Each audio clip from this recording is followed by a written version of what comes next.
guys to elaborate as far as you feel comfortable. Yeah. Some might feel Everybody already knows my alcohol problems. It's well known. On Tuesdays. Only on Tuesdays.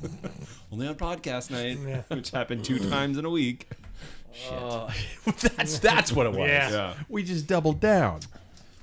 That was it. It's definitely not just Tuesdays either. No. It's only days that end in a Y. There you go. Yep.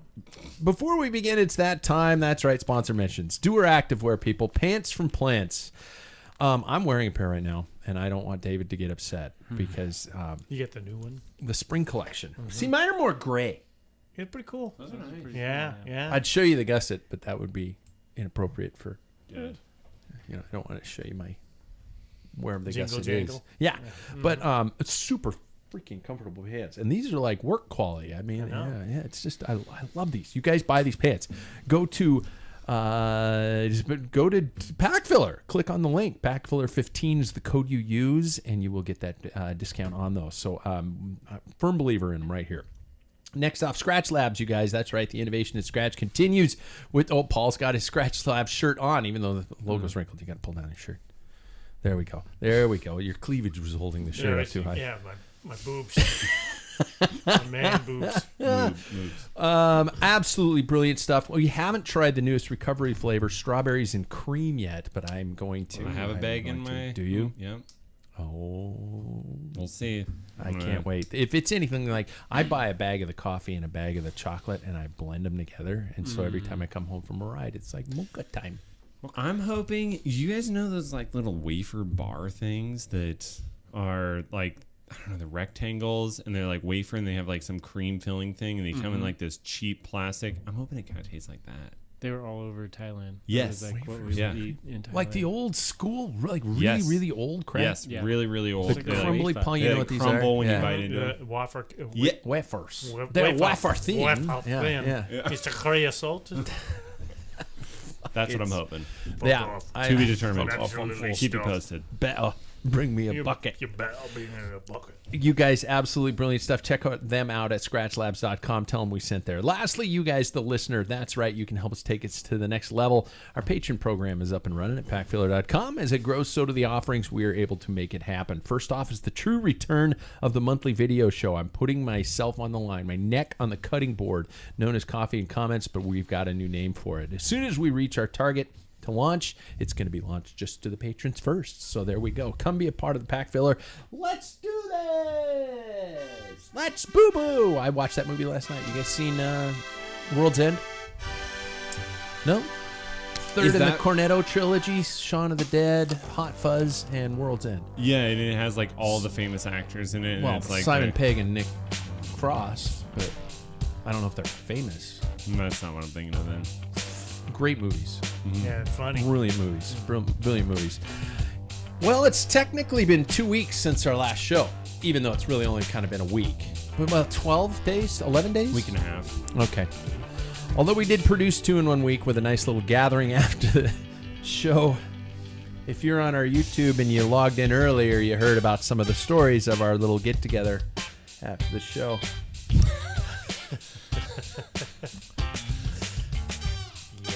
Welcome to Life on Two Wheels. Welcome to the Packfiller Cycling Podcast. We are live again on YouTube. I hope I don't screw up too badly because I'm in charge of the cameras. That's usually Jackson's job. Make sure to subscribe so you never miss the opportunity to see our silly little faces. Spring break it has been. Let's get to it. Gentlemen, when I introduce you, please respond by answering the following. What is on your bucket list for this year? Bucket list for this year. If you had one thing, you're like, 2023, I want to kill a man to watch him die. Or, wow. Sorry, that slipped out. That's Johnny Cash's fault. That's Johnny Cash's fault. First off, he's leaving us. I'm not sure if we can be teammates anymore, as we've been known as the South Hill team. So, I guess we're just, I don't know. Thanks for everything, Mr. Paul Main. Yeah. I am leaving. Well, I'm technically still south because First Street There you go. is the it's south First of Street. Street, which South. is south. I'm still Blue south. Hole! Yeah, south of the river. Sweet. I'm still south. Yeah. I didn't lower know if down it was on the okay hill. to mention that you're. Yeah, it's okay. you're- The house is sold, and Yeah. and they accepted our offer on the condo down below. That's First crazy. street. That happened so fast. It's second viewer on our house. So you're never going to ride because No, you're going to be I'm always moving. going to ride, and I get to commute up the hill. I'm going to that's buy. true. I told my wife I'm buying a commuter bike. Are you? Mm-hmm. Commuter e-bike. It's going to be belt driven, internal 8-speed. Nice. That's what I want. You got a brand off the top of your head? But yeah, Do you? BMC makes BMC. one. I was going to say, Because because I makes knew the BMC. belt drive. And it actually comes with fenders, which Jack would be very happy. Yeah. And so Hey, BMC, shit or get off the pot. We've been giving you guys free advertising for about 10 years now. Yeah. So, come on, BMC, get your shit together and come talk to us. We would give him more exposure than Greg Van Avermaet because he's not in the front of the pack anymore. And we're on every week, just saying. yeah, that's a good thought there. What's on your bucket list, man? Is it Is it for this year? Is Yeah, it cycling? 2023. Doesn't Well, have to be cycling. It could be anything. Yeah. Well, everything in my life is cycling anyway. So Oh, nicely said. it is Masters down in Augusta. That's my bucket list. Masters National Championships. Okay, does that work? It does if you tighten it up. Yeah. I just feel like then I can see Jackson That's what when Paul he's did. here. Yeah. You know? Yeah. Well, then, everybody can see my face. There We you don't go. need I just Now I wanna gotta Put it share back up. with- I Will. gotta flip your logo thing back Oh, too. yeah. Though. No, I'll do that later. Don't just. Mine's Anyway, still upside down. What is it? Masters in Augusta. You know Yeah. how screwed up that is with the Masters Masters Championship, in yeah. Augusta. Yeah. Yeah. Which So- just finished last week. It did just finish. Yeah, my father would definitely tell you every single stroke that happened during it. I could not give it any less of a shit. I don't know why. Golf has never been my thing. Yeah. But Masters in Augusta. Okay. Yeah. And when is that? August? This this is year? August, I think, in like 24th or something like that. I'll do the road race and the crit. Right on. So Next off, he didn't fall for the fact that the breakfast tacos were made from vegetarian pigs, Mr. Sam Waples. I was still tempted. Jack tried to It's that- convince you. It's that early hour. If you the know? pig doesn't eat meat, is it okay? see, he's vegetarian. Yeah, He's good point. corn. Good point. No. It all counts the same then. Yeah. A bucket list thing I am doing this year is going over to Switzerland. When are you doing Yeah. that? I'm doing it in end of August, beginning of September. Wow. So I'm going to go visit a college friend of mine, and I'm actually going to do a fondo over there as well. Oh, very Yeah. Jeez. It's like 10,000 feet of vert Oh. and 75 miles. How much are you paying for that? It's not that bad. I think it was like $120 or something Wow. like that. Then renting a bike, so it's probably going to be just short of Yeah. 200. I'm waiting for Paul to give you shit about how much you It'll paid be to a do disc that to brake not bike do it. too. Mm-hmm. Oh, okay. Third, I was going to say he's the most expensive bunny hopper in the room, Mr. Jackson Bulger, but he's not here. You know what Jackson's doing, everybody? Jackson is actually taste testing the food that's going to be served at his wedding. When did this become a thing? Well, It like wasn't for me. we weren't going to, but the lady that we just found somebody. We didn't try multiple places. We were like, oh yeah, your food's good. This Yeah. will work. And the lady was like, well, do you want to come try the menu first? And we're like, I mean, if you're gonna offer us free food, yeah, we'll show up. So you did. Yeah. Yeah, we went, but it was like very informal one night. It was just there weren't options. It was just like, hey, this is what you picked, and we're like, well, that sounds good. Thanks for the meal. See you at the wedding. Wow. Okay. Yeah. That's Our- stash is well, I've- filthy. Pork and beans taste the same anyway. That's what we had at our wedding. You know what? I Yeah. think I know for a fact that my wife and I did not serve dinner per se. I think it was just like hors d'oeuvre stuff, like walk down and just pick stuff, like ranch Yeah. and veggies kind of thing like that. But the booze was taken care of. We Yeah, paid oh, for yeah. all the beer and the wine. I spent more time picking the kegs. Did you? That I was involved You had a in. Yeah, docked party. yeah. Well, we had a It bunch was of 3 kegs that were on tap, we- and 3 kegs, and then Danielle's dad works for Anheuser-Busch and trucked up an additional 9 kegs worth of alcohol, Holy shit! it was a riot. and that was all like. Those all like gifted. People were alcohol. crawling It was out of that beautiful. room. Yeah, they were. Wow. There were these things called grapefruit smash, man.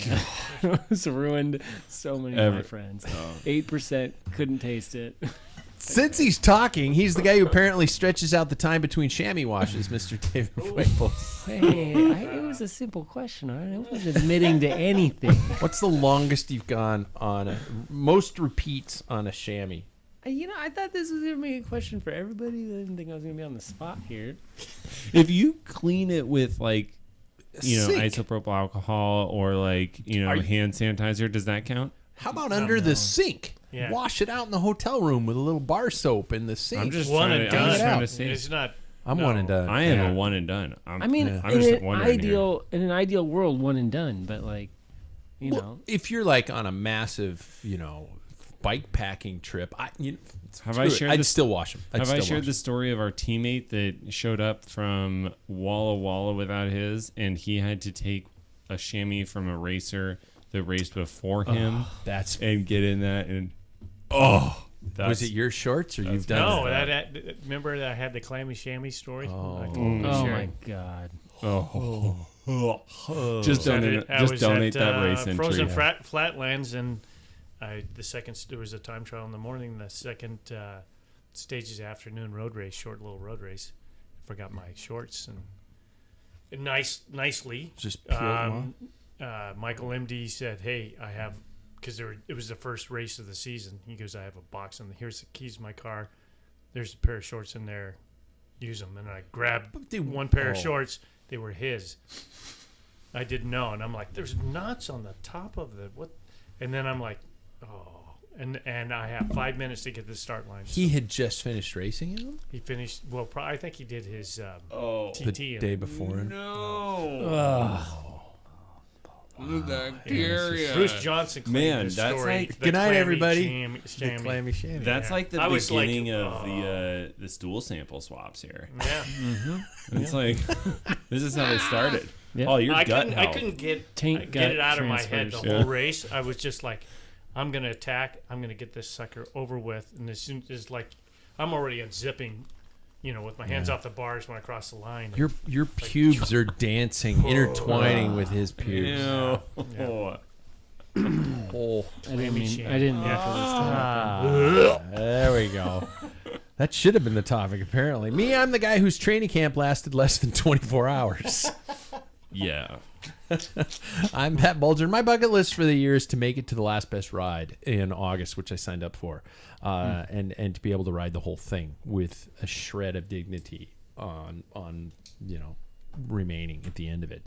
And to be my son's best man. I had to say that because I have a feeling he'll listen to the show and he'll be like, "The fuck, Dad?" I'd be like, how was let's all talk. 10 or so days gone. How's riding been, everybody? Awesome. God bless it. Really? Yeah. Cool. Well, Man, should I good for brag you. or? Yeah. Okay. That's why we're here. Yeah. Yeah. I flexed hard on Saturday. Hard. Yeah, you did. He did. Really? Yeah. Yeah. I was on one. I'm telling you. I just sat up there. I'm like, there's nothing that's going to drop me below. And you know what? That's not crazy numbers, but like 250 to 270. I just sat there. And I was like, I think your power meter's broken. yeah, okay, You think it's maybe. more than that? Yeah, because I was sitting next to him, like never hardly seeing less than 300. I'm smaller. I think I'm just And really it- efficient. And it freaking felt like it. I kept just dropping back behind him. We stopped to see if there was an issue with the bottom bracket. I was like, how is this so fucking hard? It's never this hard riding with him. Did David at one point, it's like, did like Maui make David or Sam a god? It was impressive. It's a sad thing about that. The Freudian slip he just let out Yeah. and referred to himself as his Good. brother's name. But Yeah. any other than that, keep going. Yeah. To me, it's like those are the days you want to keep on a race. You want those on race days. Yeah. yeah. You just burned one. yeah. You know, But yes, you got to enjoy it while you have burned it. a happy Yeah, match. Yeah. Well, the thing is that I'm peaking definitely for sure right now, right? Like I probably have another few days of this, and then my fitness will tailor off for a little bit. But it's because I did such a massive training block.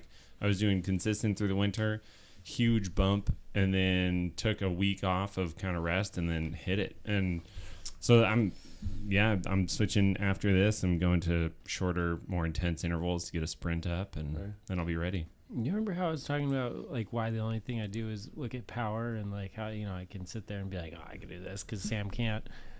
I was thinking about that on the ride because I was like, what the fuck? Yeah, now I know his secret. I took off my heart rate strap. I haven't been training with that for the last Really? 3 weeks. Ever since he mentioned that on the podcast, I was like, oh, so that's how he does it. Yep. Well, if I don't, You die. quite literally. Now that I think about it, yeah. You should keep your heart rate strap. Yeah. Different. That's different stuff. Well, I actually was going to get rid. I think I said I was going to get rid of the whoop, but Yep. I put it back on. Mm-hmm. Is Jackson wearing his again? No, no. He was paying monthly. I'm not. Oh, paying there monthly. you go. You I'm not did paying the monthly. annual. So, Yeah. yeah, I did the annual, so I might as well just keep wearing it until February. Mm-hmm. But how are you guys? Paul, how's you? Oh, shook the head. Yeah. Nah, just, the whole reason we are moving and getting out of a house is, folks, I hate working on homes. It's nasty. So from time to time, I'd walk home from work and I look and just see more work to be done on the house. And so one day I looked at my wife deep in her eyes and I said, Renee, let's move. Let's get a condo. And that way I don't have to do yard work, shovel snow, or any of that. And so we did. A condo? Yes, a condo. So I'm looking forward to that. But in order to get the house ready, all the things that I needed to do on that house, I'm doing now Yeah. to sell the house. And then I'm thinking, well, shit, it's already done. Why am I moving? Right? You always get it fixed up, right? And then you're like, it's all done. And then you leave. That's correct. That's the story. So no riding whatsoever None. in the last couple of weeks. This weekend, splendid weather is on the way. Yes. I'll rip your legs off. I'm just I can gonna- feed them to you, too, if you want. I'll hurt. I will be in pain, but I won't stop. Yep. Game on. That was. And me the this thing weekend. is I got a good ticker. It won't fall. I Yeah. just went. Yeah. I was like, Jackson, you want to come up and play? And he goes, I'm good. He told me, he did say along the lines, he was like, oh my God, I was just sitting on his wheel at 300 watts. Oh. And- See, I'm telling you, and he your stayed power on there. meter's wrong. You guys, I was on hero day.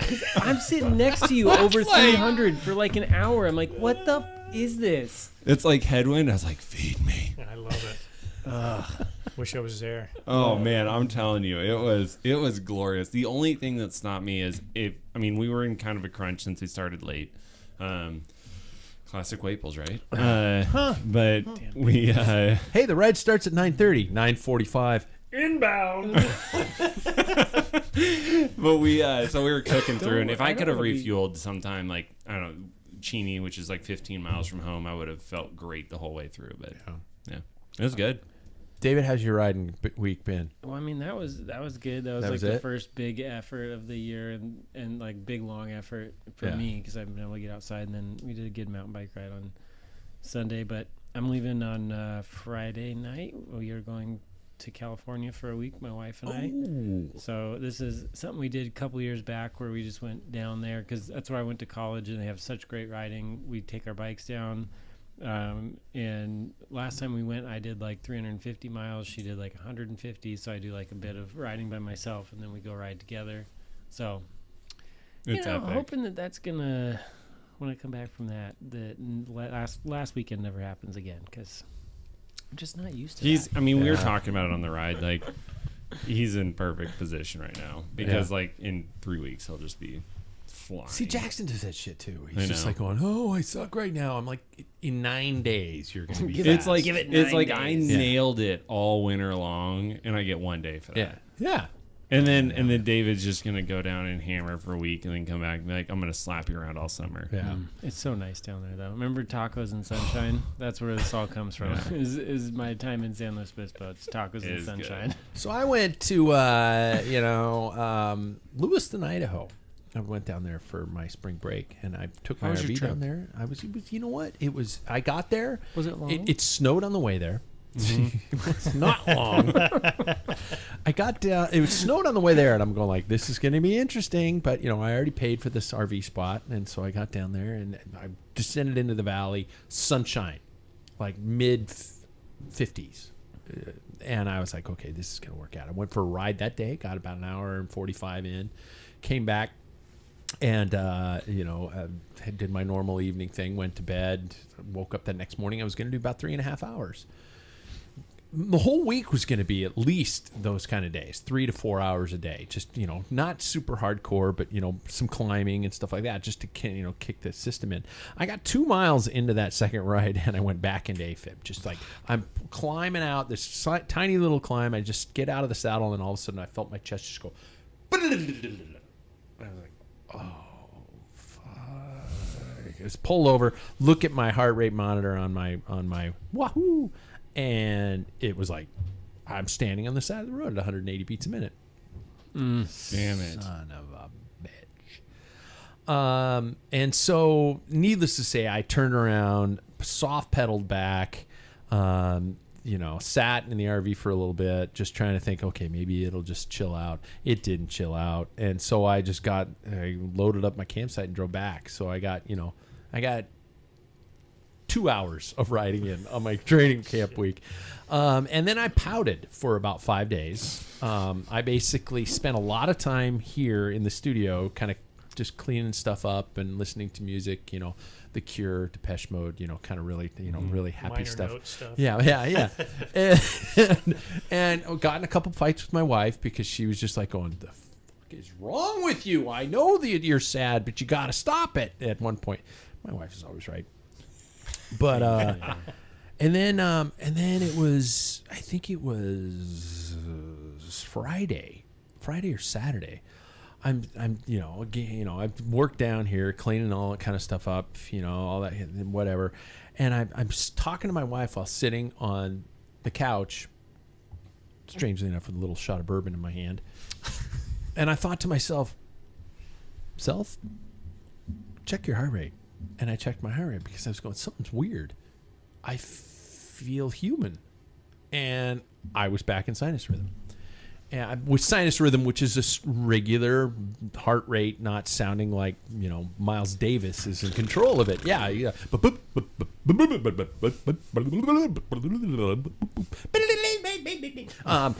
And really good. Yeah, and I've been since, and so for everybody keeping tabs, I did ride, and you guys can make fun of me. I did ride on Zwift 2 hours yesterday. 35 miles. I saw it. Nice. I stalked you. I did because I wanted to be in a space where I didn't have to turn around and climb home or something like that if it popped back out. And so I did a couple little efforts, things like that, climbs, I got out of the saddle, the sprints or something like that would come up, and I'd kind of hit the gas a little bit like that, get it up to 150 or something like that, and see if I could soft pedal and drop it back down below 100. And so far, it feels pretty good. I do have an ablation scheduled for May 1st, which is, for those of you who don't know, it's a light surgical procedure where they're going to basically go in with the equivalent of really spiking red hot needles and fry the electrical signals. I'm pretty close there, Dave. That's actually nailed it. That's about what I would say. Yeah, that burn the inside of your heart. Yeah, that cause the wiggy waggy to go. So hopefully really that good means at this. I know my shit, man. You do. And wiggity waggity. So hopefully that'll kind of help cure that kind of stuff, at least to under the controllable levels, and we're gonna go from there. I can't wait to rip your legs off.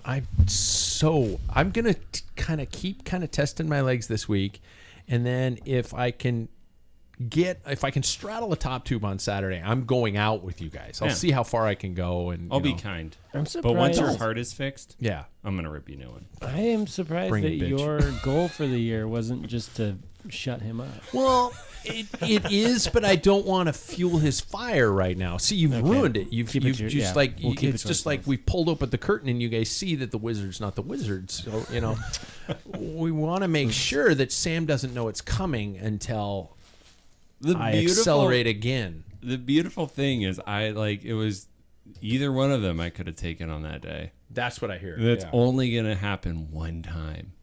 No, it won't. It'll happen more. You're a Game power on. guy. You're a power guy. Yeah. So, oh my God, we We should took talk 25 bikes. minutes. So yeah, I do want to say that bike racing's coming, and I can't wait. And I do want to plug some friends of ours at a local club here in Spokane called Badlands Cycling Club. Badlands.org, BADDLANDS.org, is putting on our local Twilight Series. And Signed up for all of them. Did you? Mm-hmm. You can Because if I'm do a not there, I'll season just pass? donate it. Yeah, you can do a season pass. Yeah, you can Yeah. sign up for all 6. I'll do that too. I'll Yep. do that too for yeah, sure. it's like Is it- $150. Cheaper that way, or is it? It is cheaper. It's like It's like- $5 each race or Yeah. something. It's nothing crazy, but I'll do that. yeah. I will do that for sure. So that's really cool. I did talk with the one and only Chuck Kenlin from Obra and NABRA, which is also their organizing group, about So it is through them. making It races is like happen. Obra No. and Nabra are all connected. They are one organization. Okay, cool. Yeah.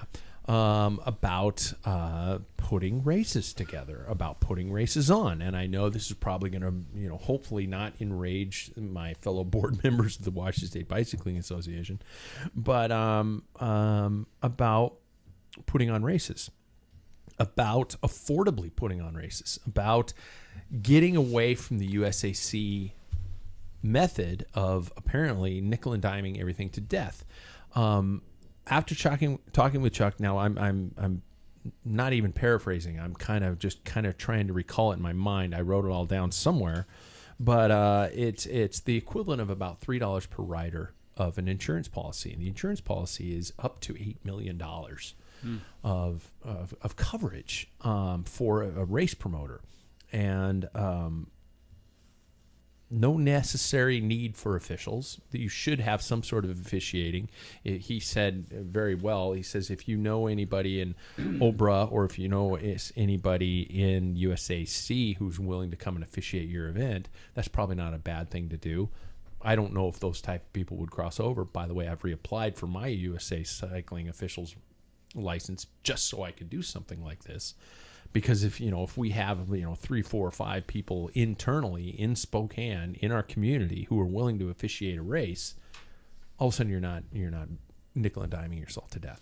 Quick question. Yeah. On that, so would that also like $3 whatever for the $8 million? Could you do that as like a group ride race, kind of like how you were saying in Arizona they do that? Like people buy. Is that like an option? What you Like if should we do ended is up- what you should do is just sanction the rides. Yeah, through NABRA. That's what I'm saying. Like, And everybody pays. Everybody signs up at the beginning of the ride like they're signing up for a race. Now you're not on closed roads. Yeah. So then you run into some type of situation. So we'd have to talk to Chuck about those kind of things. But I mean, just to keep everybody safe, right? Yeah. Like just in Yeah. case there was an accident, and Yeah.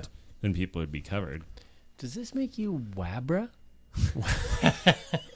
Are you the start of Wabra? yeah, brah. Yeah, so I'd like to ask you guys about the could you imagine the concept of riding a road race that is not USAC affiliated? What are the pros and cons of that? There's no national championships unless you ride USAC. Is there a world of riding non-United States Yes. cycling? Hardcore, yes. Yeah. But what do but there aren't Because, that many I mean, well, options. Yeah, but the reality of it too is, at least for me, and I think that everybody in my age group and above, we're not going to be going pro. Yeah. Like, so I don't really care about any of those points. I just want to go and absolutely rip myself to pieces on a weekday night for $5 or $10 or whatever. Mm-hmm. Right? Like, Yeah. that's all I'm looking for. Yeah. And if I can do it safely where it's insured, in case I'm somehow in a hospital again. My entire thing with being in a hospital in a lot of these situations is my health insurance is going to cover that. Yeah. Am I wrong? No, I you're mean, right. can you be wrong, or can you be bad to have extra? why do promoters have to shelve this burden? I think because you're right. Well, if somebody doesn't have insurance, I don't know if they could sue you or whatever, or maybe they sue you because health insurance doesn't cover everything. Sure. So maybe they're suing you for that. Trust me, I'm $1,200 into the hole right now. Yeah. Just from this hole in my chest. Yeah.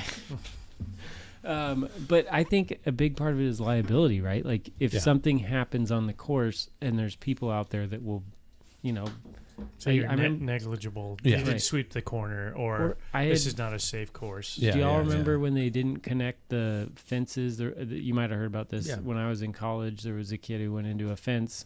They didn't tie the fences together, the fencing company, and so when he hit one, it separated, and he hit the start of another, and he died.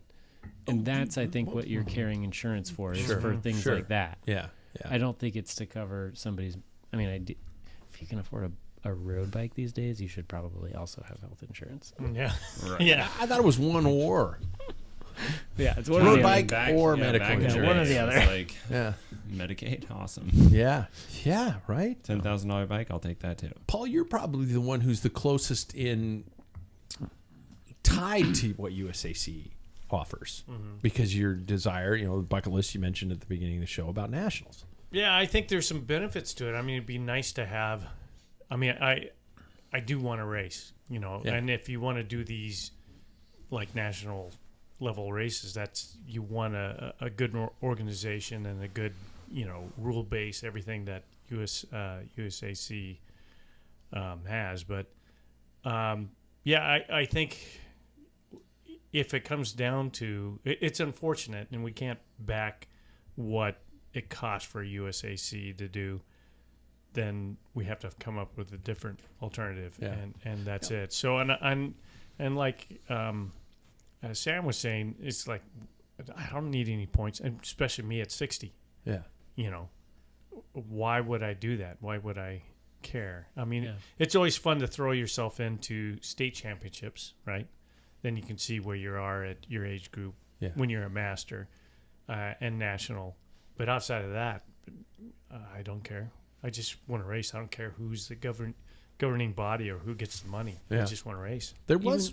Go ahead. Even then, like with a lot of the state championships that we've been a part of over the last couple of years, 10 years, whatever, I feel like Sam and I entered kind of at the tail end of the height of, and the turnout was so abysmal that I didn't really care that much, because it's like, okay, but there's like the same like 10 guys that in my age group that are always there. Yeah. And so in my mind, getting more affordable, more accessible races across the state that would hopefully bring more people in, that would be more valuable to me, because then if you do go to state and all of a sudden you have a huge base of people that actually want to ride because it's more accessible, then I'd be more motivated to go to that race, like versus 10 people that they're not big. Yeah. Yeah. Without and you cut me off if we're short on time, but without we're short on time. No, I didn't. Without giving away all of it, this crit or series that we're trying to put on. Yeah. Right. Like the idea behind that too is that to make it affordable and to make it something that you could involve the community in. Because for instance, what brought me into cycling was seeing the downtown criterium, right? And what I've heard from others, it was seeing those types of fast paced, all out efforts. And you can make that totally accessible within an industrial park or whatever is like that, right? And I'm thinking if we can bring out some food trucks and things like that, so it's more of a we hang out on a Wednesday, Thursday night and ride bikes hard and get some kids involved. So there's an A group, B group, and a kids group. Now he and I did talk at length about the main thing they could probably help more with is some of those more contained courses. Now, a major road race out on 50, 80 miles of roads that's where you run into problem. But he also mentioned specific things like cars and the fact that you don't need to provide insurance for every car. Individual drivers with their personal insurance is fine. We talked about obtaining permit processes for something like a downtown crit. He says we have, and he used a lot of terms that went way over my head, but I'm sure that when I talk to the people to try and secure a permit in a more metropolitan area, not a business park crit or something like that, they would want to know these things. And he says we have the boobity blabbity blam blam and the slingity blabbity poop poop, or whatever they are. But he says they will ask about these things and tell them we have them, and so This has become over the last several podcasts a one-sided argument because we are all, we don't know USAC's perspective on this, and they are a national governing body. They have become the bad guys in this situation. Now, can we ask? And I'm sure we could, but I refuse to believe that I can talk to a guy in Oregon who has all the problems figured out for us here in Washington to be able to put on races and have our asses covered so we don't lose our house, or if somebody gets hurt to have the medical bills covered, that it can be that simple from them. And they even have races in California happening. Why is this a problem? Why is our major national governing body with a much larger budget unable to do this? Just California and the East Coast are what matter. That's where the money is. Yeah. So that's where they're dumping all of the resources and all the officials and everything like that. Well, like they're building it all in those areas. There is a California promoter who is using NABRA to put on his races because it is a more affordable option. He's not using USAC. So USAC needs to either, step up to the plate and explain themselves. Yes, I understand that they're trying to put on, major UCI development programs and stuff like that. I don't care about my license fee. I care about people being able to put on races and being nickel and dime to death. I'll pay my yearly license fee. I don't give a flying fuck. But I care about the fact. That is. But I care about the fact that a local club isn't going to put on a race because they can't afford 4 officials. They can't afford every car to be insured. They can't afford to get the permits. Yeah. And then some asshole's going to ask him where the hell his free set of wheels are because he raced. His participation trophy. Assholes. So I think there's a lot to go on here, and I think this is obviously something that's going to continue. And I need to get to the bike races that happened over the weekend. Really? There was a bike race? There were a couple. There were a couple. We, in fact, during our time off, the 2 biggest one-day races did we broadcast? We did. Before Flanders. So the 2 biggest races on the pro road calendar happened, and it truly didn't disappoint. First, everybody, the Tour de Flanders. In case you're living under a rock, Tadej showing pure dominance. Mathieu asking him to stick to the Grand Tours. Mads Pedersen coming through for 3rd after getting away in an early break. Wout could only manage 4th. Shouldn't have given away that Ken Velgem, right? No, he did the right thing. Yeah. You still think so? I still do. Miss Palmares don't. I'm kidding. Talk to me about the race, gentlemen. We'll obviously kind of summarize and talk about our own personal reflections, because I have a feeling by this point everybody listening to the show knows who won and who did what. But your thoughts on the sheer power of Tadej Pogačar with his relentless attacking in that race? Does this man does this mean anything in terms of is he shooting his bullets too soon in the season? Anyway, go, Paul. Yeah, you're shaking your head. No, I don't think so. I think he's an extraordinary individual. We're seeing Merckxian? Yeah, kind of. I mean, even Merck says, now this is probably the closest person that came to me, But I think he's a smart, clever guy. At E3, he went to the sprint with Wout and Mathieu, and he said, I can't do it. He goes, those guys blow my doors off. Yeah. I can't have it. So, I mean, you could see in E3, he was attacking every corner. He was backing off, and he couldn't get anywhere. They had too much power. So he knew that he made a statement on the second time at Quermont that he was going to, he has to do an attack. And he said, on a hill. Total Babe Ruth move. Call in your shot, Well, I don't think he telegraphed. Well, everybody knew he had to. Yeah. I mean, and Mathieu said it was in the Kreuzberg where Mathieu attacked, and that's where Wout got dropped on that part. But then it was down to those two. But anyway, Tadej said on the last time up Patersburg, he thought he was going to hit the wall. He was done. He was fried. And he says, once I got over the top, I thought all I got to do is go full gas. And Mathieu said that guy was just unstoppable. There's no way to match him. Yeah. So I think cool. Yeah. To know what you have to do. cool. He threw the dice down. This is where I got to go. It's going to be a long haul. He buckled down and he performed. Nothing's better than doing a plan, sticking to the plan, and making it work. I mean, look at the two different body styles there. Yeah. That is so cool. Like, That's bike racing is so awesome, especially classics. yeah. You got a mixture of people that's what's so. I mean, unique, there's not like no the tour. reason that Tade should be that good on classics. Like, he's so light, right? I mean, those cobbles should beat the snot out of him. But he is such a good rider. Like somebody like Matthew, it's like, oh yeah, no, you're obviously be a good cobble rider. Do we see him winning a Roubaix anytime? He What says was it? he He has said to he'd put put on on three. 3 more kilos. Yeah. You bounce around a little bit. I think he could. Cobbles and when Terry Preem was here for Paris-Roubaix when we were watching, he said when he did, and he's pretty light. He's a lighter guy. He says he couldn't even make it all the way through Arnberg Forest. He had to stop. Yeah.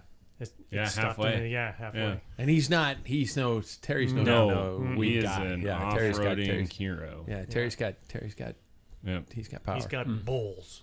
Balls. Okay, let's address the Flanders monster elephant in the room, the crash that took out the majority of the field. The crash where one rider decided to surf himself across a grass patch.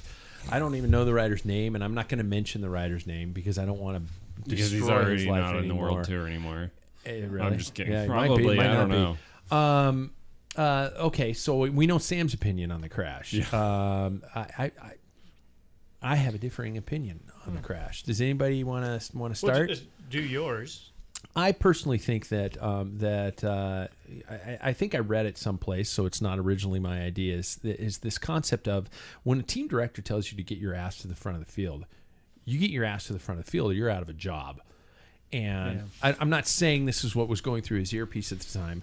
I'm saying he was taking advantage and trying to get through a section as quickly as he can. How many times do we see riders jumping over traffic islands, going through grassy areas of people's yards? This, if you look at that clip, that section he rode through, from what I could see on the cameras, looked like grass.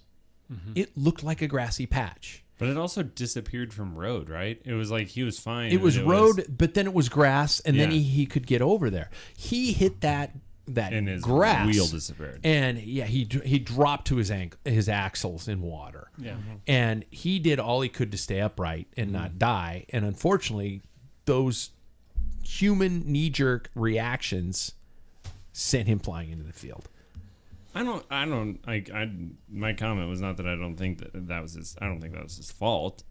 I think he was, pushing the limits, but everybody does that. He got really unlucky there. Oh, Jesus. But it's not like, God, the dude would never try to take out. Nobody's going to do that on purpose. No, Yeah. like that's an awful crash. He was probably, pause his face like halfway through that thing and there's poop in his pants. Yeah, and he's like, he's wondering if he's going to survive this. Yeah. And you see him at the end look back and be like, oh no. He clicked his foot out and just went, oh shit. Yep. Yeah. He felt bad. Like that's not his fault. He's just pushing the limits. He's being an athlete. Yeah. That sucks. Like I would never want to be in his position, but I also agree that it was a good call that he's disqualified because he did ruin a lot of riders' days. I mean, Wout was in that crash, right? A lot of people, everybody was in that that crash. He banged his knee on that. That's what he banged his knee on. Anyway, that's my thought. So this is my take on it. I think it has been a rule for quite some time that they cannot use bike paths. And the UCI again, but they do. Well, but they call it so. Luke Rowe in 2018 in Flanders kind of got forced out and took a bike path just to get around this corner. He didn't really advance or anything, but he took this bike path, and they were trying to push it. He gets disqualified, but it takes him an hour while he's racing and kind of altering the whole race course. Changing. And they said, by the way, you were on a bike path. You're out of here. Yeah. So. He didn't even touch anybody. He didn't advance, didn't do anything. So Luke Rowe gets penalized. Now there was more people behind him moving over on that bike path to this rider from Bahrain. Yeah. And it was just one of those things where now they're punishing him for the destruction. It's like, how about the people that were behind him that were on the bike path? They didn't get penalized. Yeah. It was. So that's the part that's frustrating to me is there's no consistency with the UCI. Now, on his side, immediately they did. So the UCI did disqualify him immediately, which is a good move instead of having him being the part of the whole race. Oh, Jesus. But he, Could you he imagine went on the Twitter awkward and nature of that? apologized immediately. He knew he screwed up, Yeah. and he felt absolutely like shit. He got fined, and they're looking to actually even do more punishment, like suspend him out. That sucks. If that was And grass, he's like 22, if that patch was grass, That sucks. if it was truly regular grass, we wouldn't be talking about this. Yeah.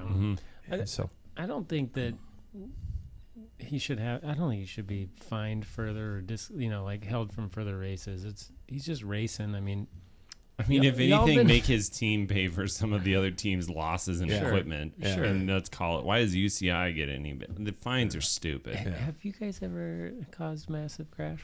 you just took this from me, and I love it that you did Segue. that. Yes, Because I have. you have a big one. I don't know if I caused it, but I was one of the insiders. It sounds like I caused it. Did you? What, I assisted.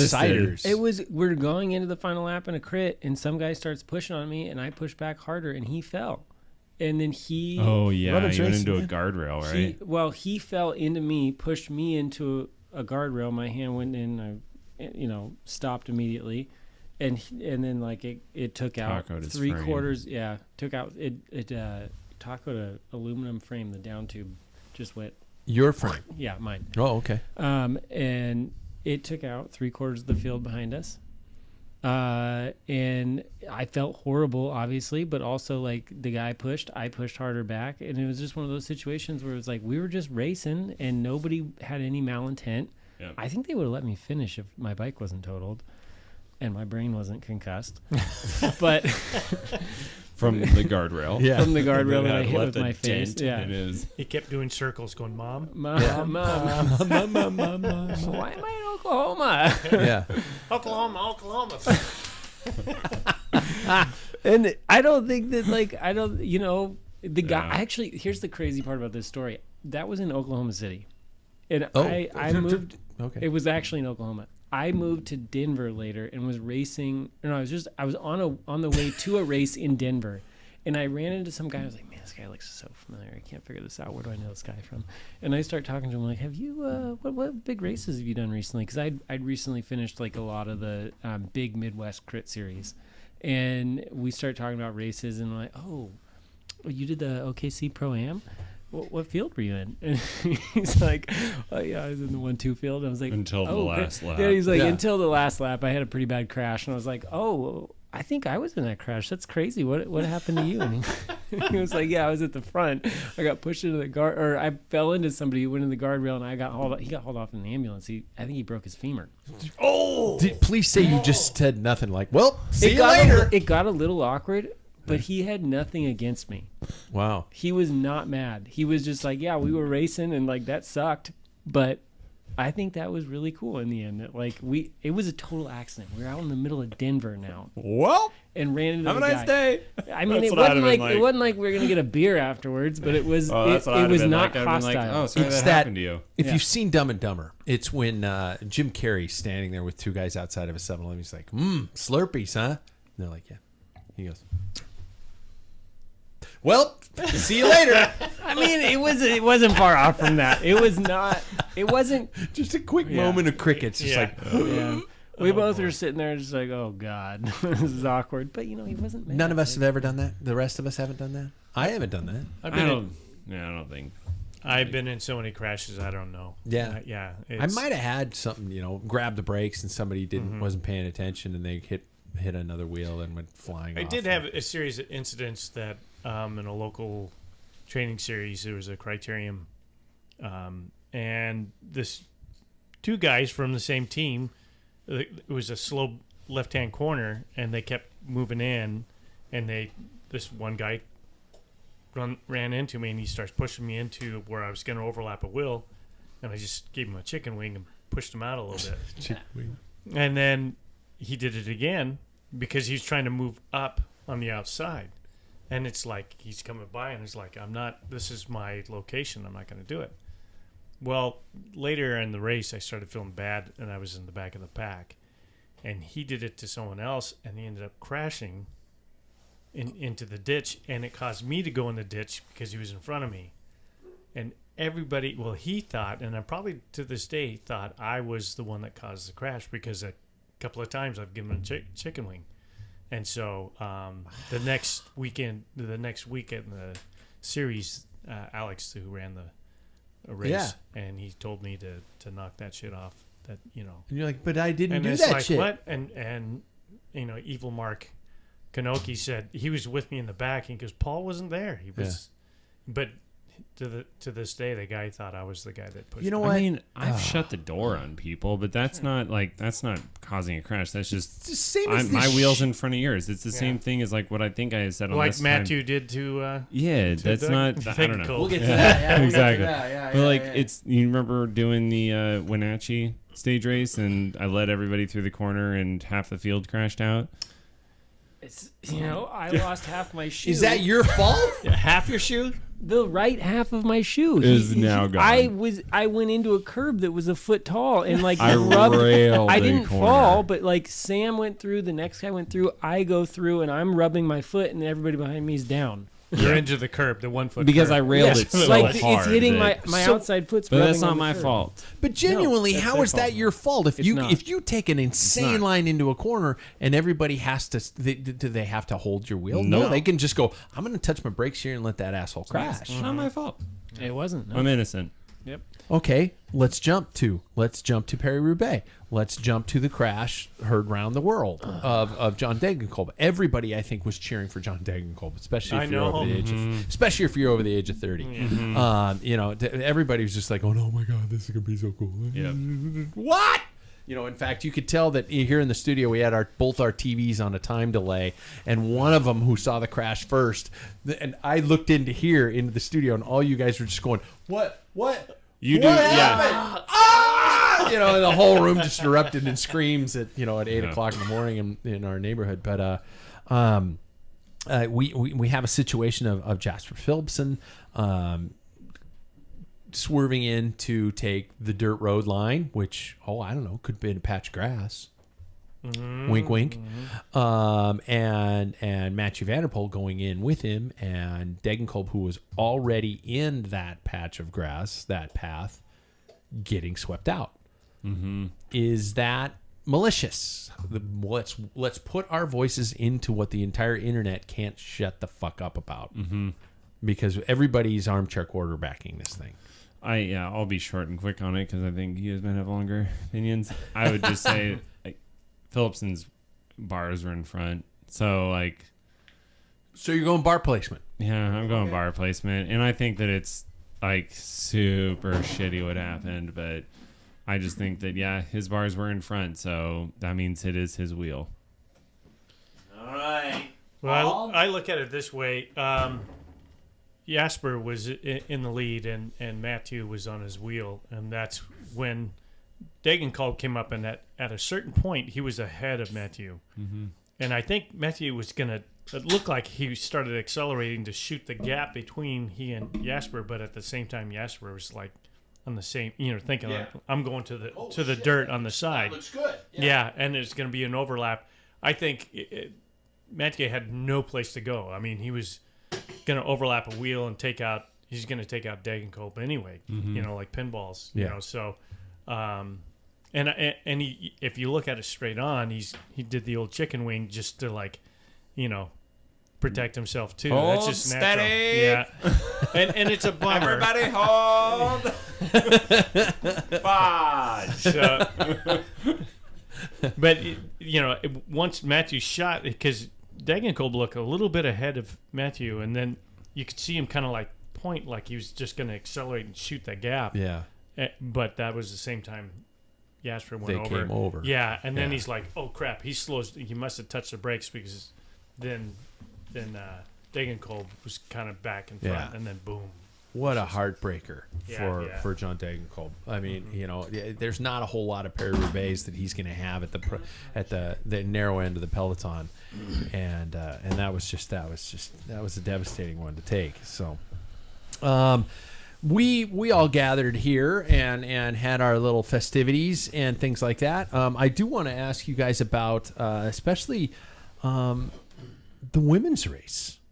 I thought it was one of the more exciting bike races I have seen in a while, and I don't care about gender. It was an amazing race.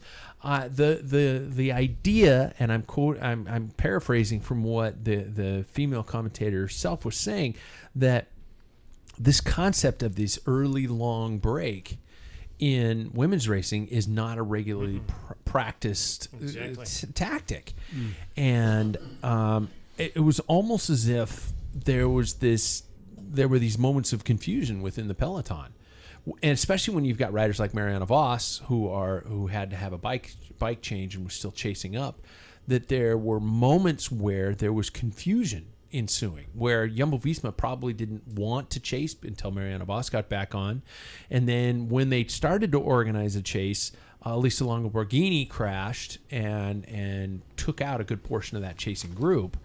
Most of them, I think, all got back up, but it was pretty darn chaotic. But it led to an amazing finale.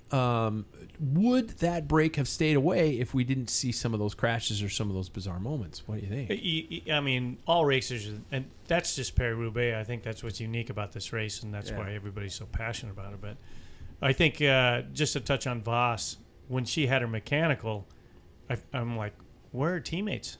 Yeah. She was on her own. And it's like whether she already knew she was maybe not having the best day. I don't know. It was bizarre.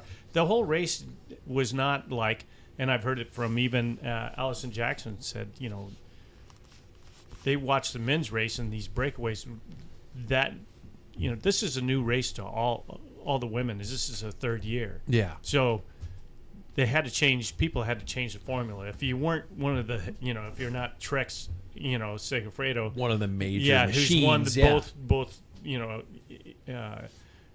races that have been raced there, or SD Works is just a power wheel. But you have to come up with something, and so they just threw it out there and dealing with equipment and everything, because women typically are lighter, so they can run different gears, different equipment and that type of thing. So I think it's going to make it really exciing next year, even on top of that. And it was unique for women's racing, and again, this is what the best. We were talking about breakaways. When you are not a quality, one of the heavy hitters, you have to bank on that all the heads of state that are going to win or selected riders are going to have infighting, because that's the only way you're going to win is go off and hope that they start bickering. Yeah, that I can't. You do it, and that's what happened. That's a lot of looking classic around. Cycling. So And that's what made it race that exciting. we're and talking- good. Man, that was good. And did you see how close they got at one point? Like in the it was second within comp? 10 seconds. It Yeah, was they had so 9 seconds at close. one point. 9, yeah. It was so close. And Allison, Jackson. thank you. Man, she was lighting up that front. She was yelling at people like, let's fucking go. Yeah. This is it. This is our Don't give chance, up. you guys. Yeah. And that's so cool. Like, she was a motivator and she was driving a lot. Like, she was on the front pulling people, and then she's like, oh yeah, by the way, I'll outsprint you all. Yeah. And oh my God, she sprinted like Jan Ulrich climbing a mountain. She was like, everybody else is in like a 17 and she's in like a 12. She was like fighting her bike. Just, Limbs out, yeah. just like, But it worked. Man, it worked. Yeah, it was awesome. And what a cool. I had very little to know about her personality and who she was, but oh my God, I grabbed my phone. I'm like, follow her whatever on social media. She's She's fun to follow. She's hilarious, and she seems what a cool victor. I mean, so gets off and starts dancing. Yeah, and yet the UCI didn't penalize the bucket hat on the podium. You were waiting for him to just get mad about that. Measure the brim. No, let's be on regulation. Other takeaways from Paris-Roubaix, men's and women's. The Jumbo-Visma plan that was perfect until one flat tire. Anybody have another reflection? I swear to God, if you say Roubaix? anything about disc brakes, I'll lose my mind. Paul was saying stuff during the podcast. I'm not going to even touch that. I already know. Thank you. Everybody's thinking the same thing anyway. I will. Okay, then. See you later. Touch on tubeless though. Yeah. Oh, yeah. So we Who saw was an Aaron running Brick Forest. Almost everybody was on tubeless, and that one guy who's whose front wheel just came completely off. Yeah. And you yeah. could see, all that sealant Yeah. splattering across the cobbles. Well, that would be nice to go across. But Yeah. Luke Rowe on his podcast was talking about it. He said, he goes, I'm just telling you, tubeless without having inserts, I know it causes 2 to 3 watts, slower to have those inserts. But he says you flat and you burp, and he goes, and I've experienced it too, and he's seen people, you lose that. You're on skates. Yeah. And he goes, I can't imagine on these descents, these guys are descending, and if they don't have those, that wheel's coming off. And Roger Thompson, drink. Yeah. Or you break your rim. Hi, Jackson. Yeah. So, and once that happens, Was his tubeless? Yeah. Well, no, he had wasn't. clincher. Yeah. But anyway, the part that frustrates me is like, well, if that was a tubular and that came off, you've got a suspension. You got a fine. Yeah. But they're Yeah. allowing tubeless to like blow off, and so it's kind of interesting. Man, I White don't stuff think all over that the countryside, like Monica cobbles are- Lewinsky's dress. cobbles are one of the only places that I would still run tubular. I think tubular is still far superior on the cobbles than tubeless. Yeah. For pinch flatting? For sure. Oh, yeah. For sure.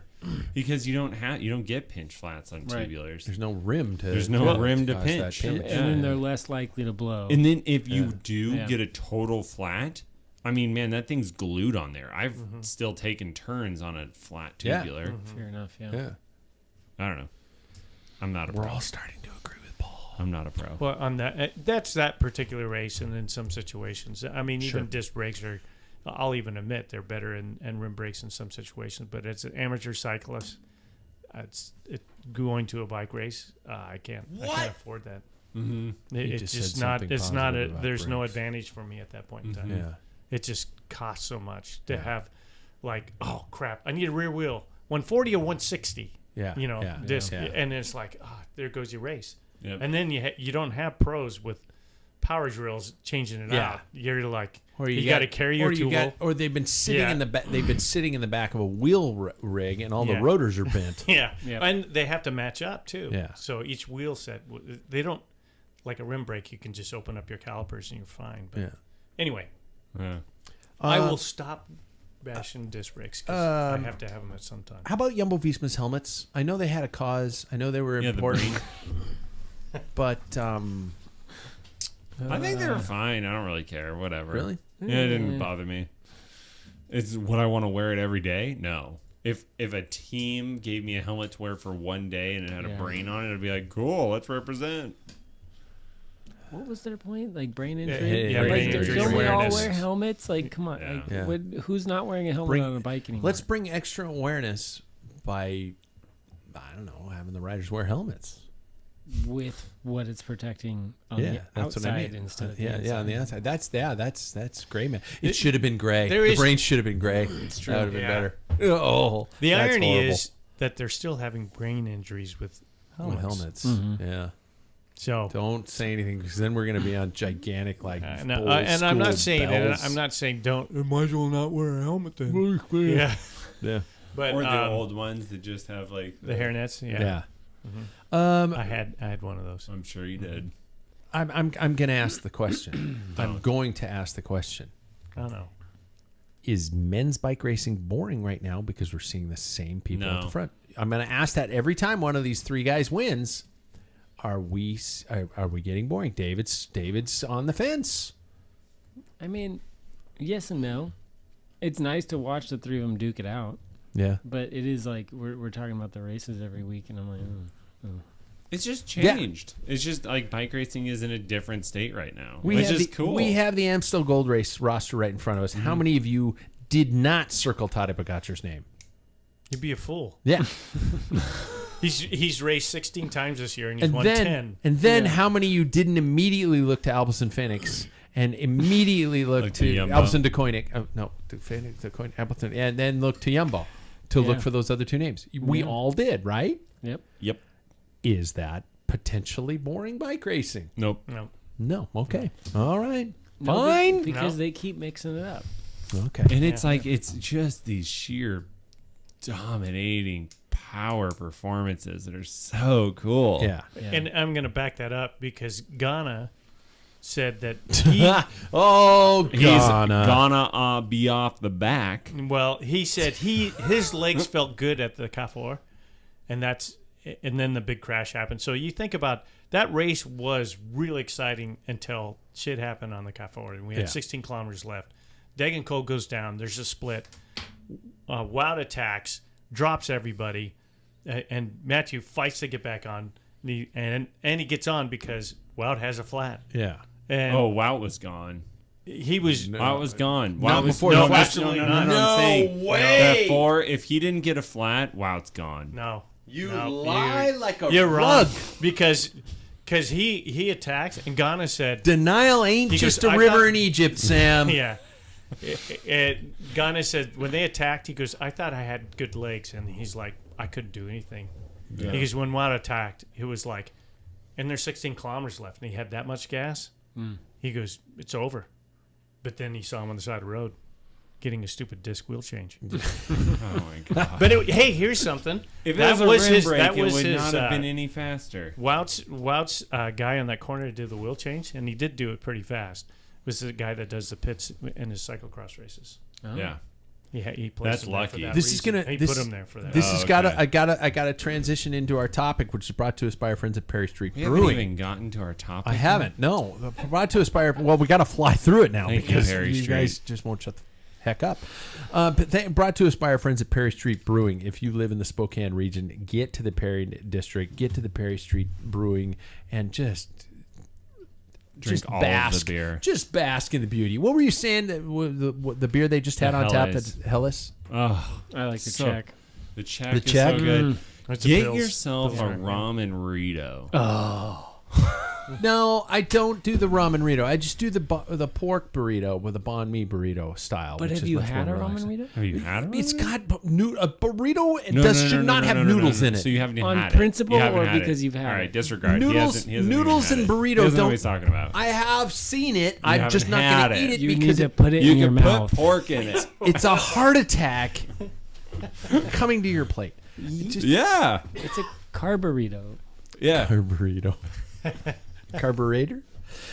Anyway, their beer is brilliant, and their food is actually really good. And I just bashed a food item. So thanks for everything, you guys. I understand if you just want to go off into the sunset. This year's Paris-Roubaix, in case you weren't paying attention, was the fastest on record, just at 30 miles per hour. 46 kilometers an hour. Yeah. Yeah. I'm Euro. Over cobbles and not fully dry ones at that. The conspiracy theories are flying already. Is it the quality of the riders? Is it the equipment? Is it the youth element in the peloton? Are they doping? Are they motor doping? Let's break down and try to figure out what's going on that's either making these guys stand fast or are we just in a magical time with rainbows and unicorns and fancy magical powers and little boys with scars on their foreheads? I That's think a Harry Potter joke. I'm gonna start this because you guys probably have other great things to say. But there's I can't remember who said it, but the smartest person to ever live is a different. I'm right here. Same but different. Yeah, exactly. Statistically speaking, was probably like before civilization was even really civilized. Like if you look at the amount of people that we've had on Earth, like and the fact that intelligence is just random, and then you think about these athletes that come, once every couple of years, every decade or so. Yeah. The fastest person to ever, come onto a bike. You get one of those like every 10 years. So do we have a peloton of just a bunch of fast people? No. So I don't think it's that. So it's either drugs, equipment, or the fact that conditions are getting better. Now you guys go ahead. Conditions. When you So say conditions, do you statistics. mean like Well, in the Roubaix, it doesn't count, but in like global other, warming is making it better? Well, Yeah, well, I to agree. be fair, warmer air is thinner, but Oh. so you have less wind resistance in warmer air. Yeah. I was going to say road conditions now versus like the 70s. You continually redo roads and make these rides are on better roads. Yeah. Except the the Roubaix Pompeii, is but the Roubaix is on, so that doesn't apply there. So it's either the technology or God forbid doping, and I think it's the technology personally. So I like that. Yeah. That warms the cockles. Of I'll take it since I'm going to be the also second shortest. I've been asked this question so many times since I've been just repeating Second it. short. Wait. You think I'm gonna get long-winded? Oh, What the? Do we have enough time for Paul to talk We got tonight? 20 minutes left in Okay. the show. I'm gonna that's make it not really enough. short, yeah. You get 3. Yeah. I will just say that I've been asked this over and over again because I've been just playing it on repeat this week at the clinic. And like people asking, man, they're flying. Like, do you think that these guys are doping? And I personally think that we're in this magical state of our performance is optimized. I mean, we have things that are so dialed for like science as far as like how we're training these superhumans. The human machine. Oh my gosh. Like it started with Sky, right? So like they've just absolutely taken that over with these like Mathieu, Tade, and I mean, wow, like those guys are unreal. So I'm just gonna say, like, I think that things are just optimized. $800 in chain lube kind of thing like that. Like it's, I really don't think. I mean, we have so many guys. Like if you look back in the days of like Voldemort and stuff, like it was one guy that was just super doped up and on a great regiment, right? That was able to walk away from everyone. Yeah, that's not happening. Like there are several that are doing that. So I don't know. Paul, are they? Well, I would say climate change has a lot to do with it. We were talking about the conditions. Really? So, Wow. Yeah, look at up that. until Greg Van Avermaet, what did he win in 2017? 2017 was the fastest. Prior to that was 1964 with Peter Post. Yeah. Wow. That's Bender. because your Bender. mic's so far away from your face. I have your mic so cranked up that It's it's That it's picking it speaking up. of the dog. Yeah. Here, I'll stick it in my mouth. just put it about an inch away from your face. There you go. Okay. You So- don't have to stay there the whole time. You can like, I'm going to say something now, and then I can back away.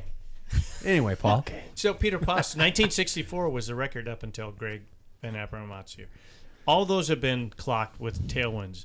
All these have been tailwinds. Now, Greg Van Avermaet, I think, is number 3. Number 4 is still Peter Post Wow. in 64. And you start looking, there's some in the top 15. They're still in 1949. They're in the list of the fastest So Paris-Roubaix. suck your theories. So Yeah. the thing is tailwind is a big thing, because it primarily just goes north. So if it's no, and they zigzag, but they're going to have a tail crosswind, and then it has to be a dry one too. And this is a fairly dry. There was some wet sections and stuff, but also you start looking. Well, now from 2017 to now, we have 3 that are ahead of Peter Post, and they were tailwind, but now we start seeing these newer guys coming in, and I think equipment, and I've mentioned before, like my time's up or segments and stuff.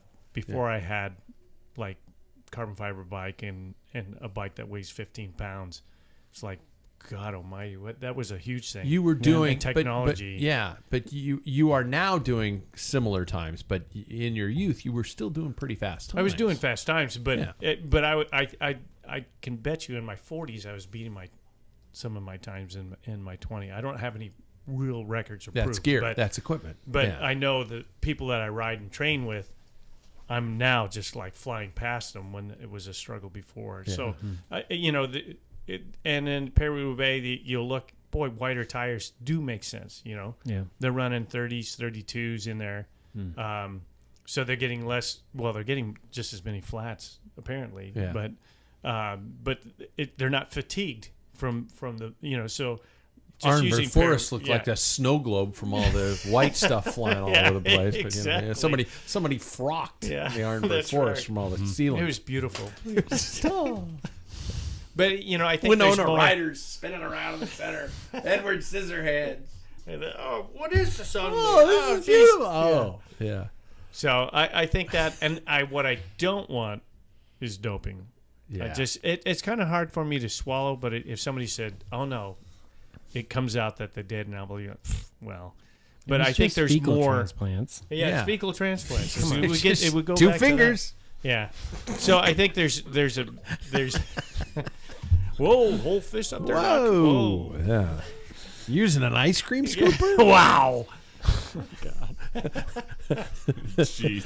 Let's break down some theories.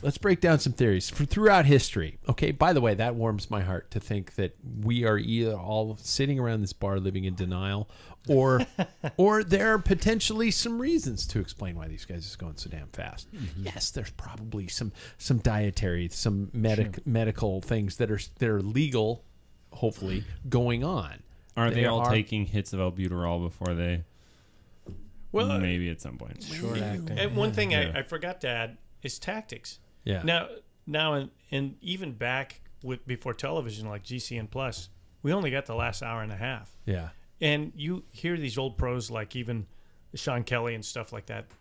There was guys were just chatting and stuff, and the breakaway they would just control the breakaway. And as soon as they heard the helicopters, they knew that it's time to pick it up because here comes the TVs. And then it was just slam. Then it was game So on. that's where a lot of that speed's picked up. Now we have television that's like kilometer zero. That breakaway in the men's race never got more than 2 minutes. Yeah. That's so there what's we going to go. accelerate. We just restored faith in bike racing. Yeah. It's not the drugs. It's everything else. Yeah. Thank It's God. the way they race this way. Let's quick responses. Other conspiracy theories throughout history. Okay, you can. I will give you a sentence, preferably a yes or no. For example, our first one is the Bernard Hinault Greg LeMond Tour de France. Did Bernard Hinault truly want to win the 6th Tour, or did he just make Greg LeMond work for it? Was he playing a teammate and keeping things exciting, or did he want to truly steal? Does anybody have any reflection on that tour? Truly steal. You thought he's being a prick and wanted to steal the race. He is a prick. He's French. Yeah, exactly. We're not like, I mean, that's a well-known thing. Absolutely. He's going to, I think he wanted Greg to earn it. Yeah, David. David, you need to watch a documentary on I need to watch a ESPN. documentary. You don't know what it is. Slaying the Badger. Slaying the Badger. Head in the sand. Written by I keep Richard Moore. I keep forgetting how young you guys are. So never mind. I've You don't have seen to it. answer that one. The motor dope. Oh, by the way, I think Bernard Hinault did not give him the tour. I think He fought. yeah, the he whole fought way. for it. Yep. The motor doping of Fabian Cancellara, and even as more recently Ryder Hesjedal. If you guys saw the footage of Ryder's bike hitting the ground and spinning around. Thoughts on the possibility of riders using motors in the peloton, especially at such a high realm? Sam's already shaking No, his head. I don't think so. No. No, there's no way to try and cover that up. You have there's too many people They have X-ray. involved. They Yeah. literally X-ray. those Well, things. even before, like Cancellara was in he was before 2010, that. and that's where everybody said that he had it. So, to me, it's like there's too many people in the know, and if it hasn't leaked out in 13 years, it's not going to ever. It didn't happen. That and risk benefit. I mean, you're talking about like you to be caught doing that, and Would then ruin your whole career. Like that's you can't come back. People come back from having a positive urine test. They don't come back from Yeah. Yeah. having a motor in their bottom bracket. Speaking of theories regarding those types of things, Chris Froome's crash. There is an internet rumor out there that the crash before the Dauphiné, before his time trial, it was almost planned to the point of, because there are theories that he was going to get caught for doping, that the crash was staged. And there are photos of Chris Froome in the hospital looking pretty perk for actually all the things that he went through. Any theories on Chris Froome's crash being staged before the Dauphiné? No, no. He's We don't going to have- win every single tour that he can. There's no tinfoil hats in this room. No, apparently. not on Yeah. that one. On that. Yeah, No? that guy would be way ahead of the game. Right Yeah. now. Okay. He's like, I mean, that guy would claim 7 or 8 or 9 if he could. Yeah. Yeah. Last one I'll ask, gentlemen, is doping back, or did doping never go away? Doping changed. Doping I'm changed. sure everybody is always going to try to do Yeah. something. It's just no longer as explicit as EPO and blood transfusion. It's just they're just all different. doing It's vitamins and Somebody got I can't even Tramadol. remember. Somebody got Quintana. Yeah. Yeah. somebody got DQ'd recently for something that I'm like, why would you even fucking take that? That's like Really? I don't even remember what it was. But anyways, everybody's gonna keep trying to get that little edge. But Okay. Yeah, in all sports, not just cycling. Yeah. I mean, It's just not as explicit as growth hormone, testosterone. Yeah. and Yeah. EPO. yeah. The golden They're not days are peeing. gone. They're not peeing neon anymore. Yeah. Yeah. Anybody been ever accused of some sort of a dumb rumor in your days? For example, I once had an ex-sponsor of this podcast list me on their website as an ex-professional. And I let it go for a while. I thought it was kind of cool. I was like, all right. By the way, I was never a pro. No, you guys have? No? I have. Yeah, Paul? I had did a thing for Harry Gary. It was a news coverage of they were trying to get like manufacturers. And so they interviewed me and they listed me as an or a pro professional cyclist. And I'm like, oh, how embarrassing, because when people see that, they're gonna go, oh, so you're a pro now. Yeah, that video of Jackson on the propeller bike. Yeah.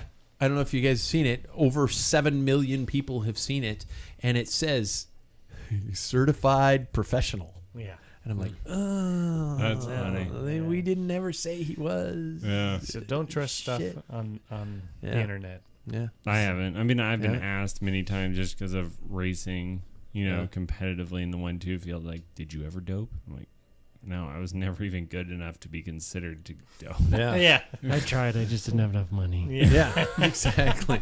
Yeah. I was so far out the back, you'd never think I was doping. Does malt liquor count? Yeah, exactly. Does expensive whiskey count? Yeah, because that should. That's what was coursing through my Put me on back Saturday. into sinus rhythm, damn it. Yeah. But it also probably put me into AFib Yeah. that night after the podcast. Good times. Oh yeah. All right. So let's shift to our final segments here. First of all, do you know what the question is, or am I going to throw this to you blind? It's the same one we had from earlier. No, I saw you talked about this one a while ago. Yeah. Well, I know we never talked about it on the show though. Yeah. The idea of maximum heart rate equating to cardiovascular fitness. We all know that as we get older, our maximum heart rate decreases. Yet we are able to still maintain, as Paul was saying, he's still able to beat times and go as fast, even though your heart rate can't get as high. I guess this is almost a very personal section for me now that I'm starting to think about it. The fact that my heart rate I cannot reach 180 beats per minute anymore, but I can still go just as fast. Talk to me about the relationship of maximum heart rate in relation to cardiovascular and fitness. I guess, should I ask? Does it, the other guys in the panel? Does it? No, I'm Is there a curious, too. correlation? Do you think there's a correlation? I don't know. My heart rate is like such a wide span. I've always been known for having a crazy high heart rate because up until I think even last year I could hit over 200. So at 32, Yeah. yeah. I did at 27. I was over 200, but my resting is down. We've had this discussion on Friday, but I was told my resting heart is too low, but yeah. So yeah, to me it's like, I think for aging purposes, for me it's like my arteries. I would think is the flexibility and the ability to in the heart, but I don't know. I'm not a doctor, so we'll ask him. Well, let's ask the one who is. Yeah. So the general rule. Turn that mic towards your face. The just a little general bit. rule for the. There we go. Wow, that made a huge Right? difference. Right? The general rule for your heart rate is like one of the easiest estimates for max heart rate is 220 minus your age. Yeah. But that is for like your average American, not your average cyclist who punishes themselves regularly. If you continually exercise throughout your 20s and 30s, your max heart rate will not drop at that same rate. And so this is actually a really good question. I don't have the exact answer, and I don't think anybody does. But overall, just being able to reach a higher heart rate, I do not think means that you are in a better cardiovascular shape, because as a young person, you just do that because you're young. If you're 40 or 30 years old and you can still reach 200, maybe you just trained really well for a long time and you didn't lose it. Yeah. What I will say is that if your heart rate, your max heart rate by that equation, 220 minus your age, is, say it's 170 or 180, and then all of a sudden you start taking a medication that doesn't let your body hit what it should hit. Hi, everybody. You are impeded. You will not be able to perform. There is nothing you can do to overcome that if that medication is holding your heart rate back. And so that's why it's actually a very interesting question, is because I don't think that overall your max heart rate correlates with your overall cardiovascular fitness, but every young professional athlete can probably go over 200. Yeah. No problem. And then the older you get, it slows down. But it actually doesn't start slowing down until you start taking breaks. So you can still hit over 200 because you don't take a lot of time off. And I can still go over 200 because I don't take a lot of time off. But if we take a couple of years off, when we come back, we're probably going to be closer to 190. But it doesn't mean that you can't. I don't think that necessarily means you're not fit anymore or you can't get to the same level of fitness. So let me ask you this question. So using you as a case that you take 2 years off, med school, that type of thing, you get back into racing, you hadn't hit 200. Is your performance going to be hindered at 190 or and you have to hit that 200? See what I'm saying? Yeah. Right. Do you have to hit that point? Am I now, going to go or slower so now? like- Yeah. I mean, or will you ever see at a certain age, like I think your older body brother becomes here, more he's efficient. just going downhill. Yeah. Oh, and Such a lost cause. yeah. So, he takes a couple. He may never achieve 200 again, Right. even though he starts training. Will that affect his performance at that? Yeah. So I think that I see where the question comes from, but where you have to think about it is that the heart is just responding to what your body needs, right? So you're asking a certain amount of your body, and the heart is producing a certain amount of cardiac output in order to try to keep up. The other thing that happens with age is that, and training specifically, is that you get more efficient. So, when I first started riding bikes, I'm like sitting around 180 the whole time, and then the same effort I can sit at 140 because the body is more efficient. So I don't think that when you take time off, you can come back and you can have the efficiency from the time you put in prior to still put out the same watts, because ultimately I think you guys have heard watts to me are what it matters. Like, that's what matters. Like, if you're putting out the watts at 180, it's the same. Like, what does it matter if it's 180 or 160 for your heart rate? You're putting out the watts. So So throw away your heart rate monitor and first of all, throw away your heart rate and monitor. buy a really good But power get a meter. power meter. Yeah, exactly. I would also just like to circle back around to something you said earlier on. So we can all agree that Pat has impotence. Yep. Okay. Yep. Can't get his He's been heart rate impeded. up. Yeah. His heart rate is not the only thing he can't get up. Is what we're saying. Hey, Floppy, what are you thinking? Yeah. Floppy, the new nickname. Hey, hang on. We got to wait for Floppy David to catch does up with us. such a good presentation. we dropped he Floppy. does. He tells us all these great medical things, and what do we do at the end? Pat's Floppy. Our Pat's next doodling. our next segment is quick tips with asshole, With brought to us by slow downhill decline. Asshole Ambassador Cycling. He had one good day in April. Oh my gosh! Oh, I've been doing a lot of tri-fits lately. was that this why your I'm so- pitch? Is this why I'm Okay. so spicy?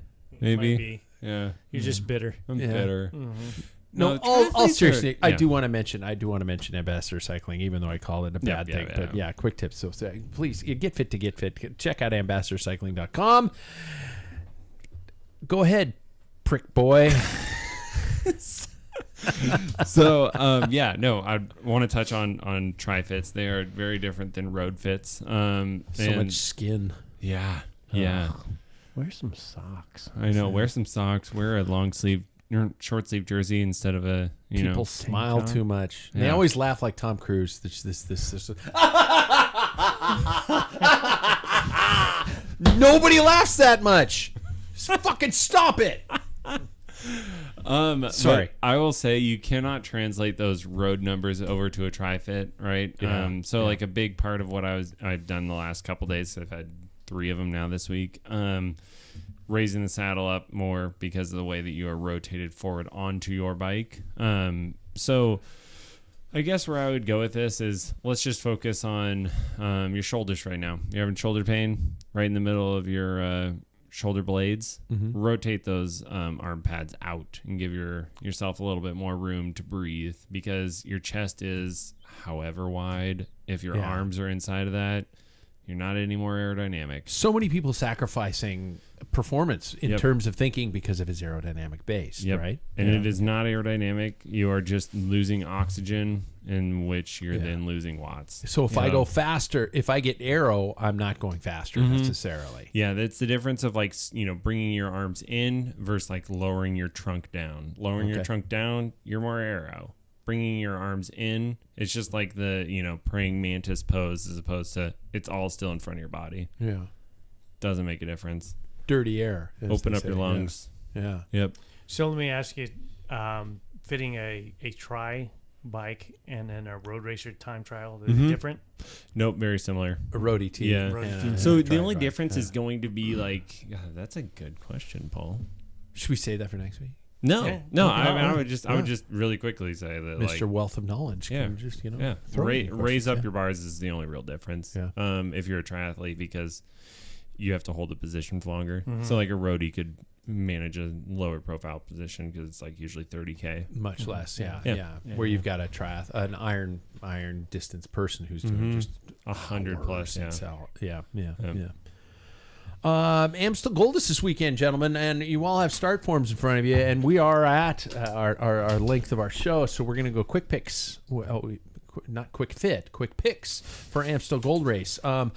Paul, course topography, a little ups and downs, kind of things ups, like downs, that. Lefts, rights, left to the body, right to the head, liver shot. It just keeps going all over the place. Yeah. So that's notorious for ups and downs, punchy hills. A lot of not necessarily a sprinter's classic, not necessarily something like that. It's going to be a lot more of like a rouleur type. Rider. Although I keep remembering Matthew's final K that one year where he was averaging 1,100 watts to close a gap, and that was such an amazing event. My three riders: Michael Kwiatkowski from Ineos Grenadiers, Tadej Pogacar because I'm not an idiot, and Nelson Paulus because he's having a good season. Yeah, he is. Yeah. Sam, Same. you picked all three same. Yeah, the only other one that I was going to possibly throw out, would be it doesn't matter, Lawson Craddock. But Tadej, that's just because we're all going to pick Tadej, so I picked another person. But those are my top three. Yeah. Tadej, Tej Benoot, and then Christopher. It'd be nice to see Jumbo-Visma, find a way back, but to see Benoit Cosnefroid from AG Desert actually pull something out would be he's talented. That would be a season dream for that team. That'd be amazing.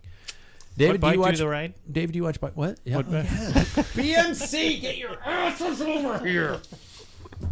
Get your Swiss asses on time. Yeah. Sorry, David. I had no good thoughts besides Pogacar and Palace, to be honest. Really, you couldn't have just made another one up and picked I the did, rider but with last time I did that over. with Greg Van Avermaet, y'all called my bullshit where I was like, I recognize that name, and I don't really. Bauke Mollema would be good. Bauke Mollema would be good. Tej David Benoot. Gaudu. Do American. Do Magnus Sheffield. Magnus There we is go. he in it? Mm-hmm. Yeah. Movistar? Magnus Sheffield. Yeah. No, he's not. I don't see it. No, he's not Movistar. He's with You know what? Number 3, Ineos. Peter Sagan. Oh, he's Magnus, with Ineos. Yeah. Okay, Peter Sagan. He's not in the race. No, he isn't. And I think Quinn Simmons is also Even American, when he right? shows up, he hasn't been in the race. Final question, gentlemen. This is another quick response one because I know it's going to be kind of a fun one, and this one was sent in to us. Hey, guess what? You've received an invitation to a race, but that race is the Unbound Gravel 350-mile edition. What would you do with the invitation? Would you use it, sell it, or throw it away? Use it. Sam, you would ride the 350 Yeah, because miler. then he'd have to. He would have to also. Paul? I wiped my butt with it. Yeah. David, what would you do it? I'd use it because I really want to hurt. You'd do it. I think I would do it. I would. Yep. I would go. I would go down there Yep. and race 350 miles. That's insane. That's just Yeah. stupid. I've done it before. That's just dumb. Not on gravel. Yeah. I think it'd be a great race. Yeah. I think it'd be a great race. Well, David's getting up and ready to leave. But Who's did you see paying? that he moved his mic with him? Yeah. Which means our little I'm boy is growing learning. up. Our I'm little boy is growing. growing up. Who's paying It's our so entry? much louder from I don't know. here than from here. It's called a directional microphone. It's made for you to actually I need talk a directly non-directional into it. one. No, because then we would hear the refrigerator going on in the Yeah. background and all those types of things. Fair enough. All right, you guys. That brings us to the conclusion of our podcast. I'm sure either their bladders are full and it's time to probably see if my wife bothered to cook, because usually she doesn't on these nights. She doesn't on these There's a nights. salad up there Yeah, waiting I for smelled you. it. Oh, okay. There we go. Yeah, Holy both of shit. these boys had to pee in the Yeah, middle they of the did show. in the middle of the show, but they were quick, which Yeah, they shows they're young. Yeah. Everybody keep the rubber side down, have some fun, like, subscribe, and we will talk to you next week. I've got the Rainbird thing.